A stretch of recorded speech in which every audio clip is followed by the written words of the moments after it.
Good morning, traders. Welcome back once again to our channel.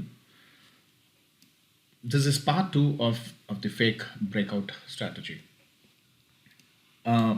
Sorry, I did not mention a few things in the part one.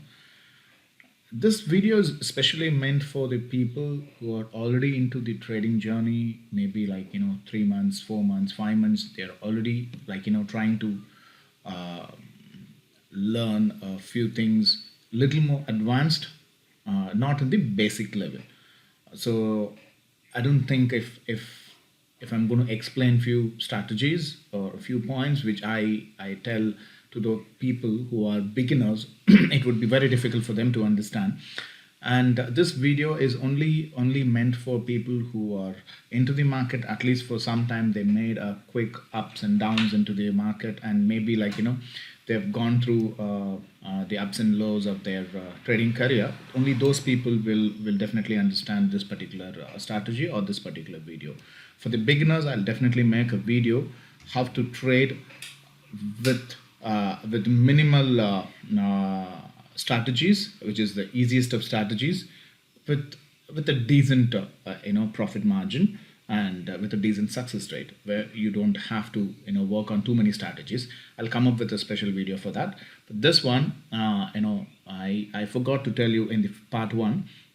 So this is a continuation of the part one. So this is about a fake breakout strategy or a false breakout strategy, and how do you enter the trade.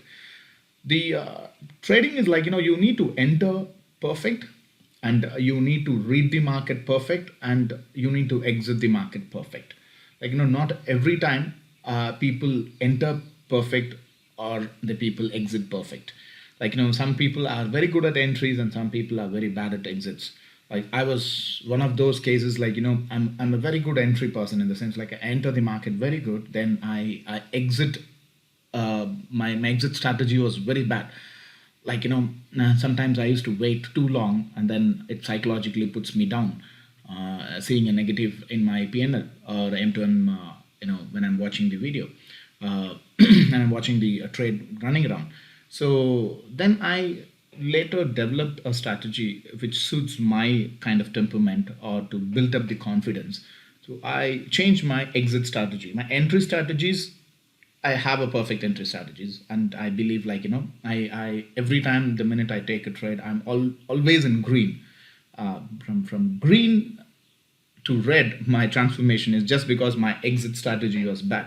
So then I changed that exit strategy to a very decent one, so that I'm nowadays is mostly in green. I'm happy for it. I'm working on building on that particular strategy, and where I can hold on to the trade a little bit more time, so that I can extend my profits a little longer, so that my risk to reward is getting increased day by day. So let's again get back into the strategy portion. So I'm going to keep this okay now. So how do we consider, how do we take it going forward? See, I always tell you, I already told you in the previous video, what is a false breakout and what is a continuation. Let's look for a continuation, example. For example, this particular level in this area, I'm talking about this particular zone. I'm just marking out the zone. Let us see what happened here. The market opened and came down, and again tried to move up. Here you had a false breakout strategy, I explained. And then market actually came down and took a support here, and then tried to break with a good red candle. What happens is, don't try to enter immediately. I never enter. I used to enter before, but I then realized I lost a lot of money in this particular entry technique. Then I started stopping all these kind of entries. I never used to enter into a breakout without having a confirmation. Even if I'm not part of a big rally which is happening, which is very rarely which happens, I'm not bothered about it. I will wait for a retest of this particular breakout. So here you can see there was a breakout, and then you can see there's a retest happening to the same zone here. you can see the candles getting weaker, and you can see the candle strength, the buyers are getting weaker, and then here you get a confirmation that the market is actually pulling down. Now at this level you can see the sellers are still stronger. So here my false breakout strategy isn't working, but this is a continuation. I'm just giving an example how do a continuation trade look like and how do a false breakout look like. So this is a continuation trade. Again, let me show you one more example here in this particular zone. Let us take this particular zone as an example. So let's go for a level marking. Okay, now the market meaning reached this particular point. It again retesting this particular zone again. You can see the market broke with a good bullish candle, and then there was a first time retest, and again the market again tried to retest this zone here. So the difference between this and this is, just imagine the kind of retesting or the sellers participating in this area. See the candle size of this, it was so big. So the green candle which followed that did not have enough power to take the market up, or the sellers or the buyers were not having enough strength to take this at this particular moment higher. So again, the sellers again participated in this particular moment. They were trying to take the market little down, but they were getting weak every time. You can see the weakness into the market. You can see the candle size is getting slower, and here you get a perfect entry for a continuation trade. So this is what a continuation trade looks like. What if this candle shows after this particular breakout, if this red candle has a follow through here, you have a candle down here. For example, you see a red candle down here like this, and this particular thing is following up, and then you see one more candle like this. Okay, now you understand this particular level breakout which was showing is a false breakout. I'm not talking about what happened. What I'm talking about, what if this is happening, and then what you need to do is wait for one more candle, which is we want the buyers again to show up in this particular level. Sorry, yeah, you can wait for one more green candle to form, and then you can take a entry below this. In case if this color is green, if this candle color is green, which means the buyers are getting activated and you are reaching the same test zone, and then if the low of this candle is broken, you can take a trade down, meaning which means you are obviously in a put position. You can take a trade down here, keeping the stop loss above this green candle, which would be definitely a stop loss. If in case if this market fails, in the sense if the movement fails, then your stop losses are very, very minimal. See, scalping is something you need to understand. You are going to be putting a little bit more money into it, or maybe the quantity sizes. People tend to increase the quantity sizes most often than not. And then to be a successful scalping trader, your stop losses should be very, very minimal. The minute your stop losses are minimal, your confidence level goes up. If you're taking a trade when your stop losses are high, for example, if you're taking a trade at this particular point in time, for example, you take a trade here, where do you keep your stop losses? You cannot keep your stop losses at technical, logical stop losses here, because it's going to hit you. You have to keep your stop losses here, because this is the swing low, or this is where the market started moving. So you have to technically keep your stop losses here.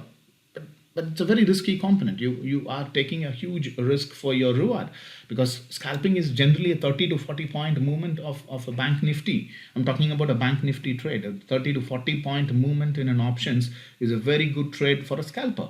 If you are in nifty, then it's like 10 points is a very good point in a scalping strategy. So here we are looking for a 30 to 40 point gain. In this, an entry like this will definitely give you a 30 to 40 point gain very, very immediately, without any problem, with a minimal stop loss. Maybe the same 20-30 point stop loss, you get 40 to 50 points immediately without any problem. So these are the strategies which I am following on a regular basis, and this is the same strategy which I'm using on a live trade videos which I've been posting in the last 1 week. And we only started the YouTube channel a week back, and we will be continuing to post the videos on a daily basis, whether it is big profits, small losses, or small profits.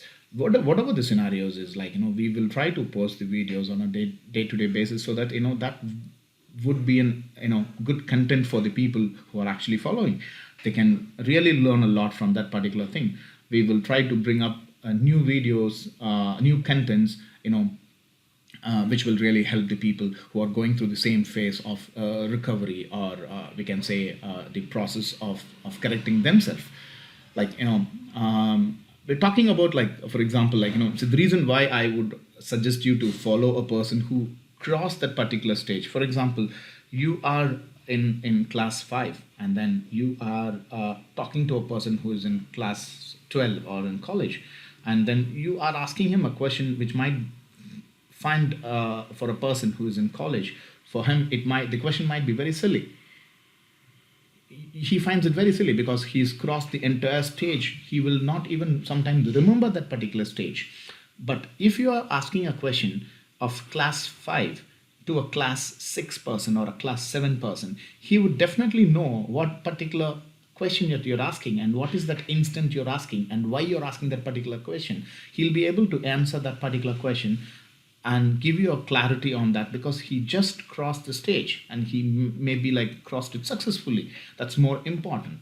So I would rather prefer you to follow the YouTuber who's crossing the stage, how you cross the stage, so that he gives you a better idea of how and where it is being taken.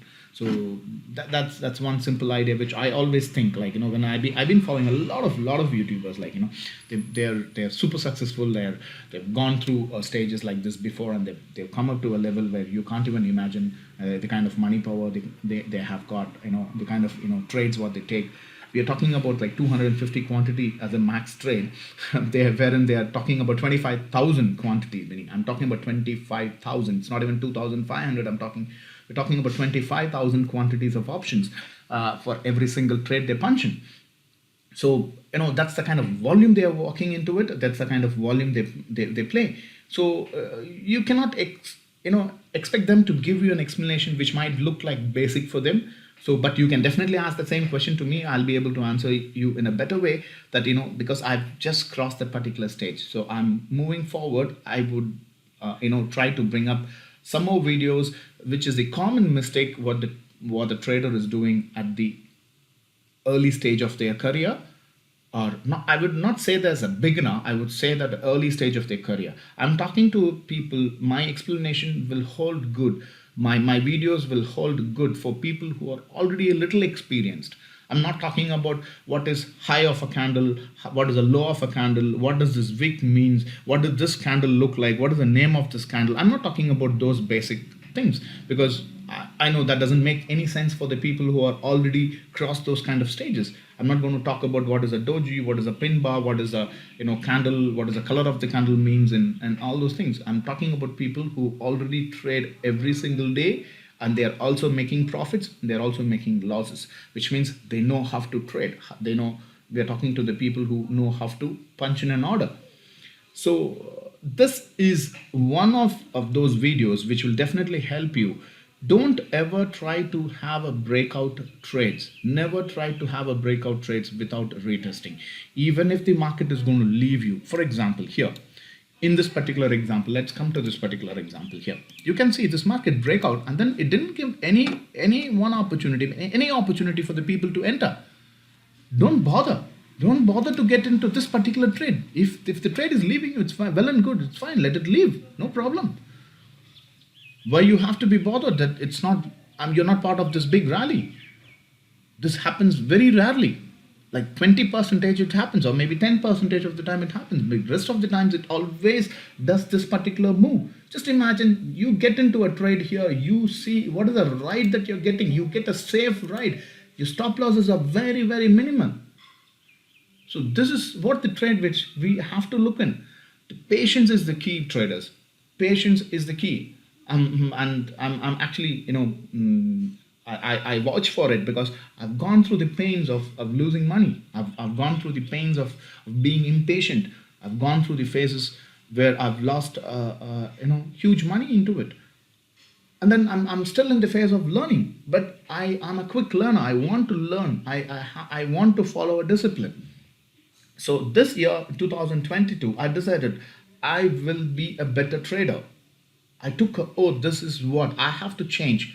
To change, I have to bring in myself. The market has a different, phases of movement.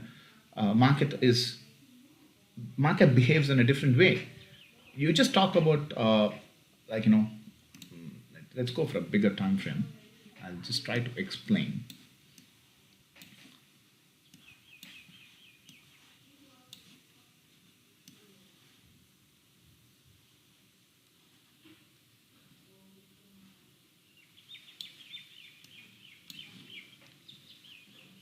See, you can just see the phase of the market in this particular zone. I've taken a 4 hour time frame. Just see the market phase in this level, and you can see how the market reacts in this particular zone above this level. So market tend to change its behavior depending upon where the market is positioned at that particular point in time. We need to adapt our style based on that particular stage of the market. If you are in this phase, you need to be you need to be looking only for smaller profits. Your entry should be razor sharp, your exit should be razor sharp, even better than that. Once you are into a trending phase, even if you are not exiting at a proper level, still the market is going to reward you on a better way. In the trending phase, no matter what, you don't exit at a right place, but still it will reward you. But here, in this particular phase, if you don't exit properly, it's going to take your money off. So what happens is we tend to confuse between this level and this level of entry and exits. Here we rather we wait patiently to give a better result or reward, and then here we exit faster because we don't exactly see the bigger time frame. We don't see where exactly market and how the market is doing. So these are small things that we need to learn. Indicators. I've been there are a few people who ask me what kind of indicators that I've used every indicator. I've used every indicator right from RSI. I was using RSI for a very long time. I was using MACD for a long time. I was using Bollinger Bands. I was using say moving over crossovers, meaning moving averages. I use the EMA crossovers. I've used even super trends. I've used mostly the momentum indicators into the trade, because I started off doing an options. I started with an options trading. I'm still as an option trader. I've not been an option seller so far, because by the time I kick-started my career, the SEBI has cut down all the margins. Now we are sitting in an area where you don't have any margin to operate. So the probability for us to put the money to a future was very, very less, because I never had an opportunity to trade futures in my life. So I might do it going forward once I build my capital. I can pump in, I can infuse a lot of capital into the system, but I'm not currently doing it because I'm still in the learning phase. See, it's not about how much capital you can bring into the system. It's how much knowledge you can get going forward. It's not about the money power, it's about the knowledge, it's about the understanding of the market that's going to help you. There's no point. I've got I can put in 30 lakhs, I can put in 3 crores as well, but that's not going to be any good to the for your career, because if you are not confident enough to hold a 200 quantity trade, how you will be confident enough to hold a trade of 25,000 quantity or 2,500 quantity? There's no point. You can buy 2,500 or 1,500 or 1,200 quantity bank nifty options. You can see your profit grows bigger, but at the same time you look into the drawdowns as well. If you are trading a heavy quantity, if your trade goes wrong, you are losing a lot of money. So I strongly suggest, don't increase your capital till the time you are at least having a 30-day or a 2 months or a 3 months, you're consistently making a decent profit. It's not that every day you make profits, every day your all the trades should be in green. It can be in red as well. It can be a small red, but you need to identify, you need to make this as a habit that most of your trades, 80% of the trade should be in green. So take a high probable trades, don't enter or don't try to place your money into a low probable trade. Okay, even if it is going to be a one lot, even if it's going to be a one lot, because normally if you're trading with 10 lots, for a normal sizing, if your normal sizing is 10 lots, there will be instances where your trading instinct will ask you to put that one lot into the system and check if that is working. That's a bad idea. I would suggest you that's a bad idea. Why you have to put even one lot at risk? See, what happens is psychologically that one lot is giving you a negative thing, in the sense like, for example, if the trade did not work in your favor and it's going against you, you might be losing a little bit of money. But why are you doing it? When you know for sure that is only a 50% probability of that, you're not confident enough to put your full-sized order into it, which means you're not confident. That's the first point, right? Meaning if you're not confident, you're not going to put your 250 quantity to it. You're just placing a 25 quantity order to it, which means you're not confident. So if you're not confident, why you are placing an order for the first point? You're just thinking, only how much can we lose from that particular trade? Okay, maybe 20, 30 points or 50 points or even 100-point loss. It's going to give me only 2,500 rupees loss. That's not the point. The confidence of a person or the confidence of a trader at this particular point in time or this stage of your career, that is more and more important than anything. Traders, I vouch for it. I can tell you very clearly, I've gone through that phase of losing the confidence. I struggled a lot to bring the confidence back, even though I know what market is going to do today. Even though we do a perfect analysis, before the trade, after the trade, or whatever it is there, we know, okay, today market is going to be breaking this level and moving up. So what happens is, either I'm not participating in the trade, or I'm late in participating, or I do an oversizing. I did everything. But later on, I decided, what is that I lack? What is that I'm making mistake? Then I started taking my journal, meaning writing my trading journal, that developed a good way.